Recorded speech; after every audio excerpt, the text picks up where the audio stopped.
أعوذ بالله من الشيطان الرجيم. بسم الله الرحمن الرحيم. Welcome, Seeker. I'm honestly so glad you're here with us today. In this explainer, we're going to bridge the vast cosmic realities of the Quran directly with the intimate, quiet realities of your own heart. We're looking at the second cluster of Surah al-Taghābun, that's verses 5 through 10. And it's just this profound passage that gently shifts our gaze from the heavens right down into the historical ledger of the human soul. As we begin, we center ourselves in the name of God, the Lord of mercy, the giver of mercy. Now, the opening verses of this surah showed us a cosmos that constantly praises God. But right here, we're brought to the threshold of a deeply personal question. What happens when we choose to live as if that divine reality just wasn't true? Let's approach this exploration with real humility, moving together from the cosmic eye into the reflective space of our own spiritual accounting. Section 1. The Weight of Historical News. Okay, let's dive right into this. The surah pivots here from how we know things, epistemology, to how we remember things, history. It takes that cosmic vision we've established and projects it onto the human story. The Quran asks this perennial, almost haunting question in verse 5. Have you not heard about those who disbelieved before you? It's a gentle but absolutely piercing inquiry. It's asking us to look at the moral patterns of past nations not just as distant, dusty stories, but as a mirror reflecting our very own choices today. Now, the Arabic word used here for news is neba, and notice how the great scholar al-Tabari defines this. He distinguishes neba from just ordinary everyday news. Neba is a weight-bearing report. It's news of such immense moral consequence that if you truly hear it, your entire life is altered. You see, the Quran treats history like moral physics. Certain actions reliably yield certain consequences. So it's asking us, has this heavy, life-altering news actually arrived in your heart yet? To really grasp this, we have to look at both the outer and inner realities. On the surface, what we call the zahir, we see collective memory. We see the historical record of past nations facing the bitter harvest of their actions. But the inner meaning, the batin, as beautifully explained by al-Kushairi, is deeply personal. It's that inward intuition, the kind that arrives in quiet moments of moral clarity, whispering that your actions matter eternally. It's the truth we already know, even when we try to pretend we don't. Section 2. The human form of guidance. So this brings us to verse 6, which tackles a timeless obstacle on the spiritual path, our intense human resistance to receiving guidance through ordinary, flawed human beings. Should we take guidance from mere mortals? That is the exact objection raised by past nations. It's what the sociologist Max Weber called the authority paradox. We kind of want our spiritual guides to be flawless angels, right? Magical, superhuman. We really struggle when the message comes from someone who shops in the same markets and eats the exact same food as we do. But the Quran insists on bashar, human messengers. And this brilliantly illustrates a core spiritual truth. As al-Qurtubi notes, God choosing a human messenger isn't a compromise at all. It's the curriculum. A guide has to live an imitable life so that we can actually imitate them. Sa'al al-Tustari reminds us on the Sufi path, if you demand your teacher be an angel without flaws, you won't have a guide, you'll just have an idol. Receiving guidance from a human, with all their humanness, well, that's the ultimate test for our own ego.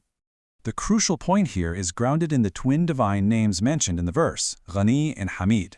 Al-Ghazali teaches that recognizing God as Ghani, completely self-sufficient, cures our spiritual arrogance. We realize we aren't doing God a favor by praying. He literally doesn't need our worship. But when paired with Hamid, praiseworthy, it becomes this incredibly tender invitation. The one who does not need us is intrinsically beautiful and worthy of our love. Our worship doesn't enrich him. His reception of our worship enriches him. Section 3. Interrupting the denial of death. Let's move to verse 7 and see how this builds. Here, the surah addresses something deeply, deeply embedded in the human psyche, the ritualistic and cultural denial of resurrection. The disbelievers claim they will not be raised. And modern psychology, like Ernest Becker's work on the denial of death, mirrors this perfectly. We organize our entire lives around defense mechanisms just to avoid the reality of our mortality. Denying the resurrection isn't a logical, philosophical stance, my friends. It's a psychological strategy to postpone accountability. In the beautiful numerical mysteries of the Abjad system, the word for resurrection, ba'ath, actually reduces to the number 5. And 5 is the number of the threshold. It perfectly represents the doorway across which every single soul must pass, moving from the closed, finite form of this worldly life into the vast, expansive reality of the next.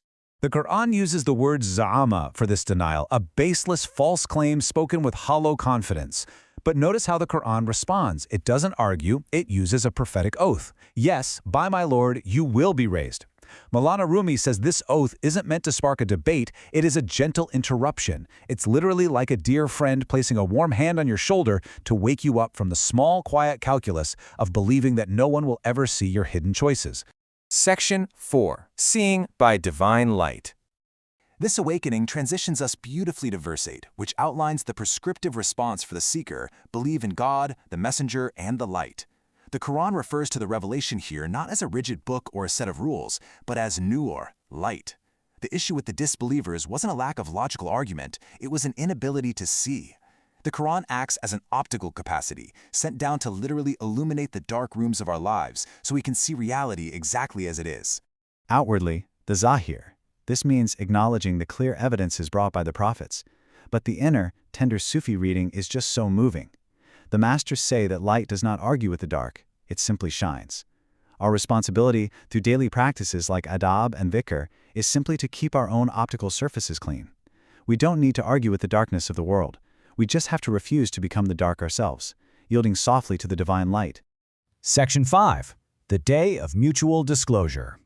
And now we arrive at verse 9, which uncovers the signature day that gives this beautiful surah its name, Taghābun, the Day of Mutual Disclosure.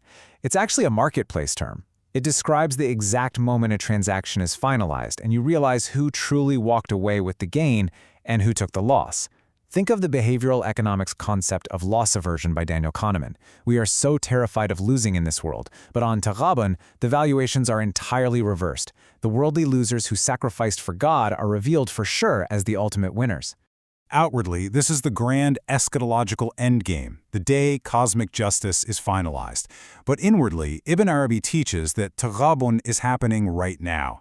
Every single act is currently being inscribed in the unseen ledger.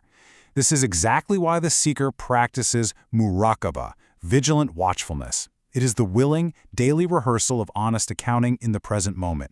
We do this so that when the final disclosure arrives, it brings absolutely no surprises. Returning to the Abjad mysteries for a second, the word Taghābun reduces beautifully to the number 4. 4 represents foundational stability. It actually shares this exact digital root with Nur, which means light, and Jannah, the garden. It tells us that this day of disclosure isn't chaos. It's the moment the true, stable foundations of reality are finally made visible to everyone. Section 6. Wisdom for the Seeker's Heart. So, how do we actually live this? Let's bring this theology right down into our daily lives, into the spiritual disciplines of ikhlas, deep sincerity, and tazkiyah, purification of the heart. I invite you to try these 3 quiet practices this week to bridge cosmic eschatology with your daily choices. First, at the start of your day, recall a historical nubba, a moral pattern you know but maybe haven't applied yet. Second, deliberately seek and receive guidance from someone whose human imperfections normally bother you. Set aside your ego and truly listen. And third, at the end of each day, sit quietly and conduct a 1-minute Taghābun audit. Look at just one choice you made today from the perspective of life's final transaction. Let us close with this soft reflection, a munajat, a whispered prayer. Let these words just wash over you. O self-sufficient one who needs me not, O praiseworthy whose light I cannot earn, lift from my eyes the dark of Lan Nubeth, the denial that we will be raised, and make my Taghābun small when I return. Ameen. Compiled with gratitude by Mir Ali Shah, a seeker sharing through the Living the Wisdom of the Quran explainer. I also ask for your gentle forgiveness and acceptance for any mispronunciations or errors that may have slipped into this AI-assisted delivery. Remember, true understanding comes from tawakkul, our deep, abiding trust in the divine. But as we part ways today, I want to leave you with this one thought. If your personal ledger were opened right in this very moment, what would your day of mutual disclosure reveal?